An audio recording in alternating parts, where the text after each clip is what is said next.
E aí, pessoal, vou contar uma história para vocês aqui do bastidor de uma notícia que acabou gerando muita dor de cabeça. O contrato de Ferreira com o Grêmio gerou dor de cabeça interna e gerou dor de cabeça até para mim ontem. Vou contar para vocês. César Cidade Dias falando de Grêmio aqui no YouTube. Papo de gremista para gremista. Esse vídeo é para quita boletos. Tá aí, segunda-feira tá aí, hoje é domingo, tô gravando esse vídeo e eu sei que os boletos amanhã vão pegar fogo. Então, quita boletos, junta os boletos, junta esses boletos, faz a simulação aqui no Quita Boletos e você vai ter a solução para isso. Vai parcelar em 12 vezes, dentro do cartão de crédito, com tranquilidade. Quita boletos, faça isso, você vai gostar. Esse vídeo é para quita boletos. Gente, o Ferreira. Gera dor de cabeça esse assunto? Gera. Eu vou contar um pouco desse bastidor para vocês. Que ontem até sobrou para mim. E o Pablo Bueno mandou uma mensagem ali, meio incomodado com o vídeo e tal. Cara, mas eu nem critiquei o Pablo Bueno, nem critiquei ninguém. Eu só relatei ali os fatos. O Grêmio teria recebido uma proposta direta que geraria lá perto de 30 milhões de reais pro Grêmio, tá? Nisso, os staffs se encontram. Olha, tem isso, o que vão fazer e tal. O Grêmio tinha uma informação que o Grêmio tinha direito a 50% do valor do jogador. Essa era a informação que o Grêmio tinha. Assim, de relatórios. Aí o Grêmio pensou, pô, de repente, vai lá, tem a questão do fisco e tal. A gente tenta solucionar, vai sobrar 15 milhões para o Grêmio, a gente tenta diminuir esse valor do fisco, que gira em torno de 35 milhões e tal. Se reuniu todo mundo. E aí, a notícia. Não. O Grêmio não tem 50. O Grêmio tem 35. Naquela renovação feita em janeiro de 2022. Que vocês lembram. E aí deu o rebuliço. E aí começa. Como assim? Tá, onde é que tá esse contrato? Tá. Acharam. Problema, dor de cabeça. Internamente um rolo.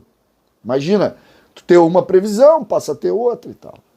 E aí, e ontem eu falei sobre isso, eu não usei o termo escândalo. Eu vi que alguém criticou ali, colocou a postagem que eu fiz, aí falou em escândalo na capa, isso aí acabou gerando. Recebi mensagem de dirigente daqui, dirigente dali, pô, César, não acho escândalo. Eu acho mal feito, pessimamente feito, que inclusive essa relação com o Ferreira desde o início é péssima. Mas isso é a minha opinião, não adianta o Pablo ficar bravo comigo, não adianta o dirigente ficar bravo comigo, isso é o que eu acho, vou continuar achando, esqueçam, não me pressionem, não adianta, entendeu? Então, incomoda. Mas aí continua a questão. Tá, mas por que o Grêmio não vendeu? E eu vou explicar por que o Grêmio não vendeu. E o Grêmio não vendeu por um motivo muito simples, que é uma reflexão muito interessante de fazer. Eu comecei a fazer ontem, mas o foco era mais o contrato, e agora eu vou fazer.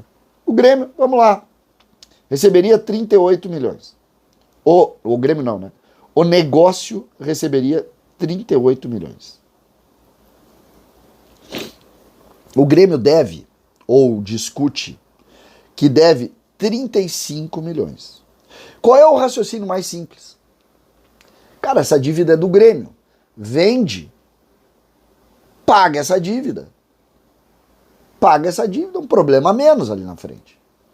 Certo? Certo. Mas não está certo. Por um motivo muito simples.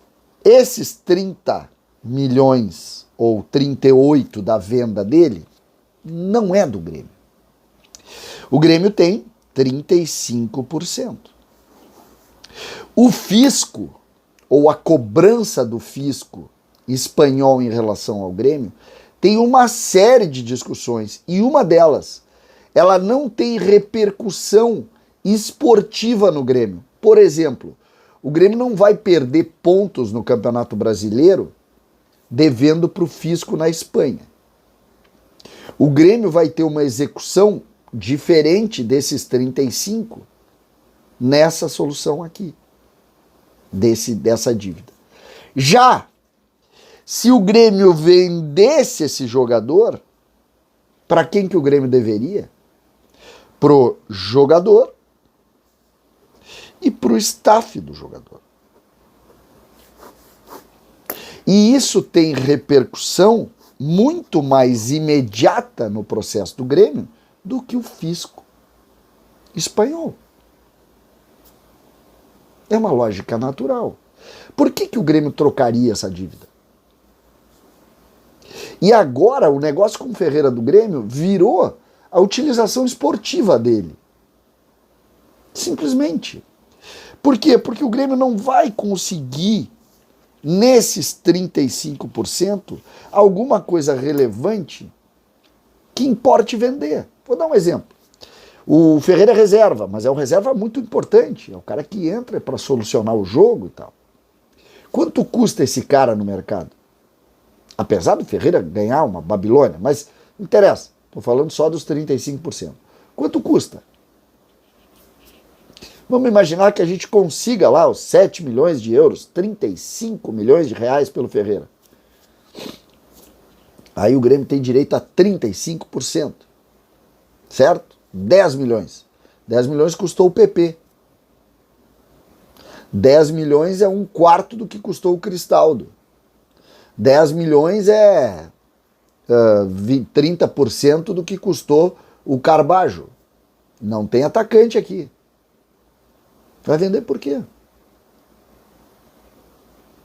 Não vai fazer desse dinheiro uma solução. Claro, vai se desvincular de uma dívida que não é dívida ainda, com o Pablo Bueno, não é dívida, né? Porque não vendeu a partir da venda. Criaria a dívida se tivesse vendido. Isso criaria. Porque o dinheiro não ia chegar e o Grêmio iria dever. E essa é a verdade. E talvez por isso tenha me gerado dor de cabeça. Toquei num abelheiro. Mas a ideia não era o abelheiro. A ideia era simplesmente dizer, cara, o Grêmio tem 35% do Ferreira, que é o contrato do Grêmio com o Ferreira. Que a gente pode discordar, como eu discordo. Eu acho um absurdo ter chegado no nível de 35%. Já tinha dito do Jean-Pierre também, que chegou a 50%. Jogadores formados aqui, que em cada renovação tu perde uma fatia do jogador. Mas esse eu vou te dizer que não é um problema do Grêmio, tá? Esse é um problema da lei do futebol. Porque aí o cara diz, então eu não quero, se tu não me der 20%, o cara vai embora. Essa é a fragilidade dos clubes na relação do futebol. Mas eu queria só colocar para vocês os motivos. Por que não vende? Por que esse negócio fica sempre gerando problema interno?